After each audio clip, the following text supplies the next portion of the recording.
എല്ലാവർക്കും news first മലയാളത്തിന്റെ പുതിയൊരു വീഡിയോയിലേക്ക് സ്വാഗതം. ക്രിക്കറ്റ് വാർത്തകൾ ആദ്യമേ അറിയാൻ ഈ ചാനൽ മറക്കാതെ സബ്സ്ക്രൈബ് ചെയ്യുക. ബംഗ്ലാദേശിനെതിരായ ഇന്ത്യയുടെ ഒന്നാം ടെസ്റ്റ് മത്സരത്തിലെ രണ്ടാം ദിനം കളി നിർത്തുമ്പോൾ ഇന്ത്യ തങ്ങളുടെ രണ്ടാം ഇന്നിംഗ്സ് ബാറ്റിംഗിൽ താരതമ്യേന ഭേദപ്പെട്ട സ്കോറിലാണ് ഇപ്പോൾ ഉള്ളത്. ഇന്നലെ മികച്ച കൂട്ടുകെട്ട് കാഴ്ചവെച്ച അശ്വിൻ ജഡേജ സഖ്യത്തിന് ഇന്ന് അതേ കൂട്ടുകെട്ട് തുടരാൻ സാധിച്ചില്ല. കാരണം തുടക്കത്തിൽ തന്നെ ജഡേജയുടെ വിക്കറ്റ് നഷ്ടമായി. എന്നിരുന്നാലും രണ്ടാം ദിനവും ഇന്ത്യയാണ് ആധിപത്യം പുലർത്തിയത്. ഇന്നത്തെ ആദ്യത്തെ സെഷനിൽ തന്നെ ഇന്ത്യ ഓൾഔട്ടായി.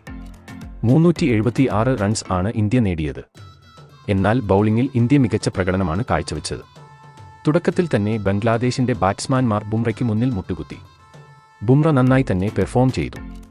അതോടൊപ്പം തന്നെ ആകാശ്ദീപിന്റെയും മികച്ച പ്രകടനം തന്നെയായിരുന്നു. രണ്ടാം ദിനം മത്സരത്തിന് ശേഷം ജസ്പ്രീത് ബുംറ പറഞ്ഞത് ഇങ്ങനെയായിരുന്നു: ഇന്നത്തെ എന്റെ പ്രകടനത്തിൽ ഞാൻ വളരെയധികം സന്തുഷ്ടവാനാണ്. എനിക്ക് ഇന്ന് വളരെ നന്നായി തന്നെ പെർഫോം ചെയ്യാൻ സാധിച്ചു. അതോടൊപ്പം ബാക്കിയുള്ള ബൗളേഴ്സും നന്നായി തന്നെ ബൗൾ ചെയ്തു. പക്ഷേ ഞങ്ങളുടെ ബാറ്റിംഗ് കുറച്ച് വീക്കാണ്. കുറച്ചുകൂടി അറ്റാക്കിംഗ് രീതിയിൽ കളിക്കുന്ന കളിക്കാരെയാണ് ടീമിന് ആവശ്യം.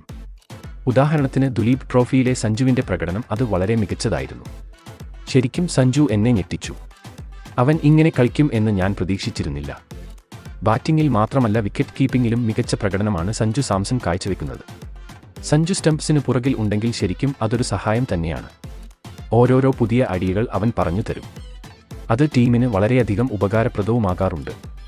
അതുകൊണ്ട് തന്നെ പന്തിനേക്കാളും രാഹുലിനേക്കാളും എന്തുകൊണ്ടും ടീമിൽ വരാൻ യോഗ്യൻ സഞ്ജുവാണ്.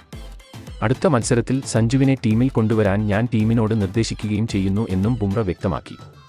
ഇന്ന് ഇന്ത്യൻ ടീമിന്റെ പ്രകടനം വളരെ മികച്ചതായിരുന്നു. ബംഗ്ലാദേശ് ബാറ്റ്സ്മാൻമാരെ ഇന്ത്യൻ ബൗളേഴ്സ് മുട്ടുകുത്തിച്ചു എന്ന് തന്നെ നമുക്ക് പറയാം. രണ്ടാം ഇന്നിംഗ്സിൽ പക്ഷേ ഇന്ത്യക്ക് തുടക്കത്തിൽ തന്നെ 3 വിക്കറ്റുകൾ നഷ്ടമായി.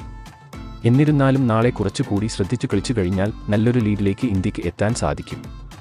ഇതിനെപ്പറ്റി നിങ്ങളുടെ അഭിപ്രായം എന്തെന്ന് താഴെ കമന്റ് ചെയ്യുക. അപ്പോൾ ഇതുപോലത്തെ കൂടുതൽ ക്രിക്കറ്റ് വാർത്തകൾക്കായി ഈ ചാനൽ മറക്കാതെ സബ്സ്ക്രൈബ് ചെയ്യുക.